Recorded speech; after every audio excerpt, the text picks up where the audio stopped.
o convênio. Tá.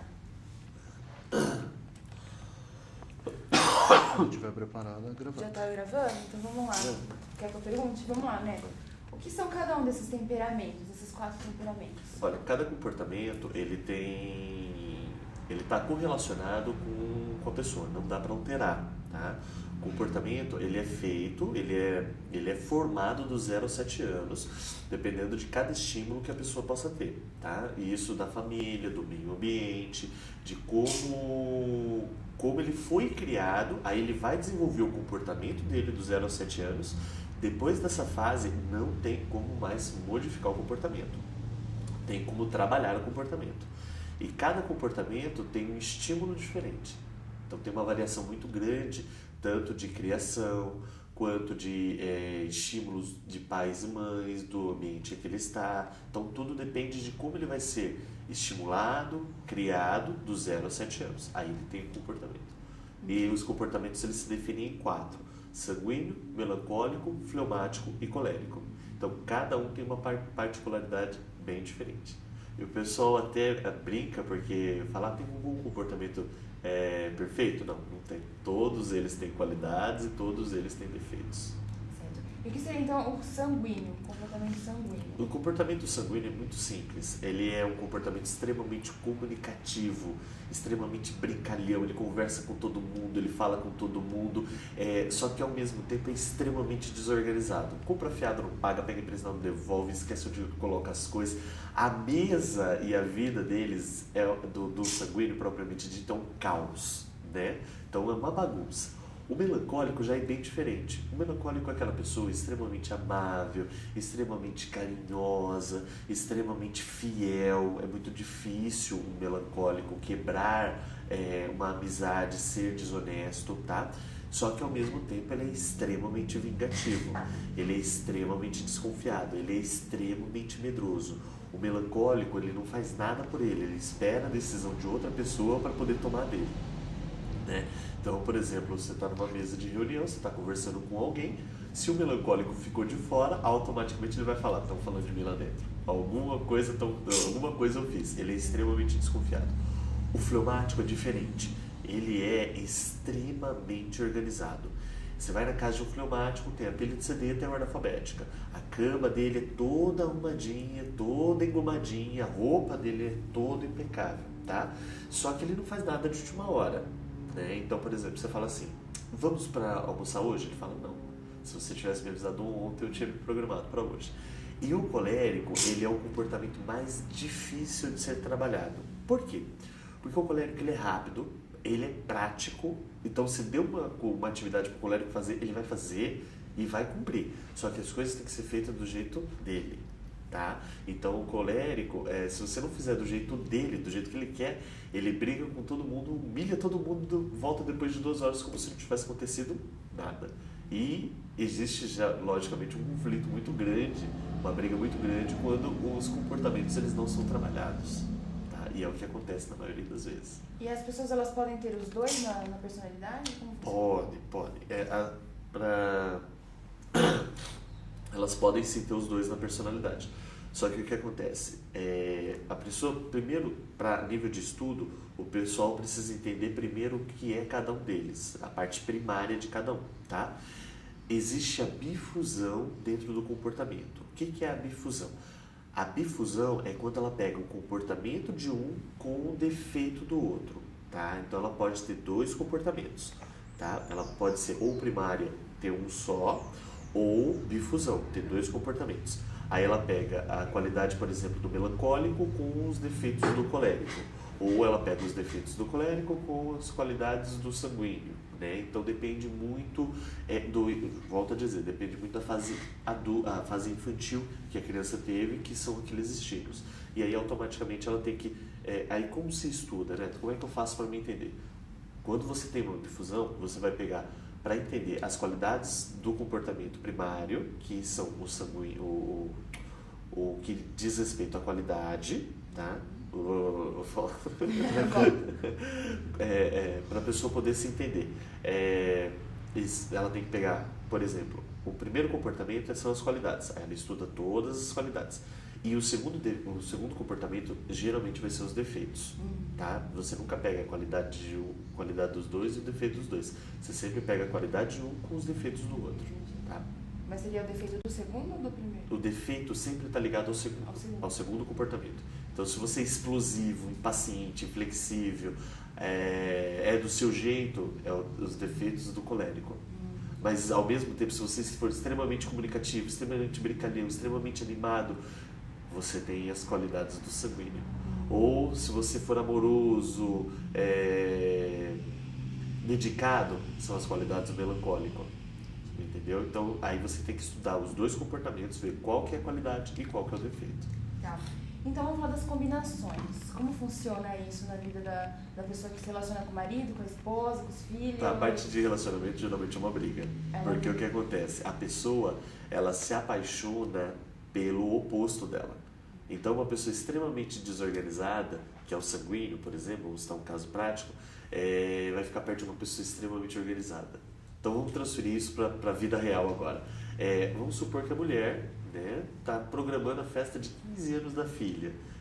E ela seja fleumática. Ela está organizando toda a lista de aniversariantes, contratando o bolo com 2 semanas de antecedência, deixando tudo em ordem. Aí ela se relaciona com um sanguíneo. Aí ela chega para o sanguíneo e fala o seguinte: olha, a festa da nossa filha vai ser daqui 2 semanas, não esquece. Aí o sanguíneo olha para ela e fala: calma, fica tudo tranquilo, vai dar tudo certo, não se preocupe. Dá no dia, o sanguíneo esquece. Aí o pior, o celular deixa de funcionar, ela não consegue avisar. Chega atrasado para a festa. Então isso já gera uma discussão muito grande dentro do relacionamento. Aí vamos pegar o caso do melancólico, que geralmente o melancólico ele gosta do oposto dele, que é o colérico, Aí o colérico chega em casa todo audacioso e fala: olha, eu não aguento mais meu chefe, vou largar meu emprego, vou abrir meu próprio negócio, naquela empresa eu não fico. Aí a melancólica fala: mas não vai mesmo. Aí já começa a cair todo mundo, o índice de desemprego tá ruim, você tem que ficar naquela empresa e vira uma goteira, entendeu? A dica que eu dou para todas as pessoas que se relacionam é o seguinte: você tem que aprender a controlar o teu comportamento. Aprendendo a controlar o teu comportamento, você enxerga limitações da outra pessoa, do outro comportamento. E isso é o mais legal, entende? Porque não adianta, a partir do momento que você não enxerga as limitações da outra pessoa, você passa a ficar intolerante com o teu comportamento e automaticamente você começa a apontar e a enxergar só os defeitos da outra pessoa. E defeito todo mundo tem, tá? O que difere um do outro hoje no mundo são as qualidades. Se você para de enxergar a beleza do outro comportamento, você começa a enxergar só defeito. E nenhum comportamento sobrevive a isso. Tá? E vamos lá, qual o temperamento que predomina? Existe algum que predomina? Hoje, no nosso século, devido ao estímulo de insegurança, estímulo do 0 aos 7 anos, o que mais predomina hoje no nosso século é o comportamento melancólico. Tá? Extremamente inseguro, extremamente amoroso, entra numa fase muito grande de oscilação de humor também, mas isso já está ligado mais a um não trabalho com o próprio comportamento.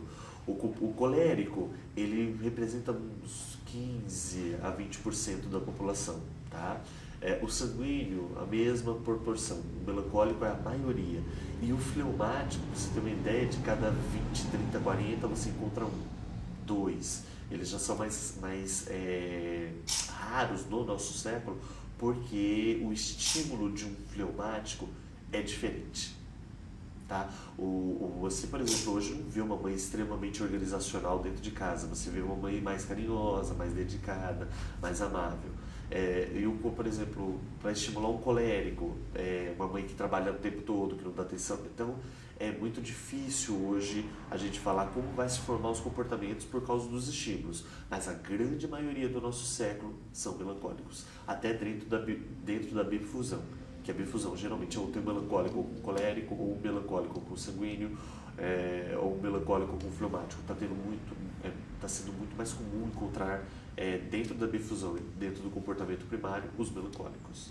Certo. E também a gente pode ver essa diferença nos países, assim? Da cultura? Sim, cultura, a nível de cultura é bem interessante. Fleumáticos, assim, de países da Europa? Russa é um país mais frio, encontra-se muito colérico. Né? A grande maioria, devido à cultura russa, é colérico, fleumático, tanto é que eles não toleram erros. No Japão, a mesma coisa, tá? Isso não só a nível de cultura, mas até a nível de profissão, tá? Tem a profissão que a pessoa exerce que vai de acordo com o comportamento dela. E se ela não consegue ficar dentro daquela profissão, se aquilo incomoda o comportamento dela, ela entra num estresse, ela entra numa depressão muito maior do que uma pessoa adaptada ao comportamento. Tá? Então vamos transferir isso numa linguagem mais simples e mais prática. Por exemplo, a polícia militar, segunda profissão mais estressante. Né? Então, por exemplo, dificilmente você vai ver, você encontra bastante, porque é a maioria, um melancólico que está ligado mais à parte afetiva dentro de um comportamento de risco, né? De uma profissão de risco. Então, por exemplo, você não vê um melancólico batendo, você não vê um melancólico sendo estúpido, já você vê um colérico que é da natureza. Não estou dizendo que os coléricos eles são estúpidos, que eles são frios. O colérico ele não lida com um sentimento de emoção, ele lida com um sentimento lógico. Então, por exemplo, eu estou aqui para executar o meu serviço, eu vou executar o meu serviço. O melancólico ele executa o serviço dele, mas voltado mais à área de sentimentos. Assim, tanto na profissão quanto na cultura, eles são extremamente moldáveis, tá? Volto a dizer, tudo depende do estímulo que se dá à criança dos 0 aos 7 anos. Certo. E mais alguma coisa? Não tente mudar o seu comportamento, não tente mudar o seu comportamento. Aceite ele, trabalhe ele. E as pessoas têm que tomar cuidado com uma única coisa. Tome cuidado para que sua maior qualidade não se torne seu maior defeito. Tome cuidado para que sua maior qualidade não se torne maior defeito. Qual? Faz de novo a pergunta. Não tem problema. É só por causa para não dar um brilho aqui no canto. Perdão. Você pode repetir, você falou não tente mudar. Algo mais que você queira acrescentar? Olha, eu digo assim, ame o teu comportamento, tá? Goste, aceite o seu comportamento, porque você não tem como mudar ele, tá? É impossível. Trabalhe ele, tá? Para que as suas qualidades não ultrapassem, não sejam apagadas pelos seus defeitos, tá? Isso acontece muito. Eu sempre falo, tome cuidado, porque as suas qualidades não se tornem seus maiores defeitos. Então, eu posso até dar exemplos. Melancólicos, não desconfiem tanto das pessoas. Coléricos, você não é a pessoa mais... você não vai estar sempre certo. Então, você tome cuidado, porque quando você errar, aceite esse erro, tá? Não se puna por ele. Fleumático, a mesma coisa. Não seja tão organizacional, não seja tão crítico consigo mesmo. E o sanguíneo, seja mais organizado. As pessoas não são obrigadas a aceitar a sua bagunça, mas você também não é obrigado a deixar toda a tua vida um caos. Você pode trabalhar ela, tá? Para que as pessoas possam se sentir mais à vontade do seu lado. Ótimo. Obrigada, né? Eu que agradeço. Só vou pedir um segundinho só para pegar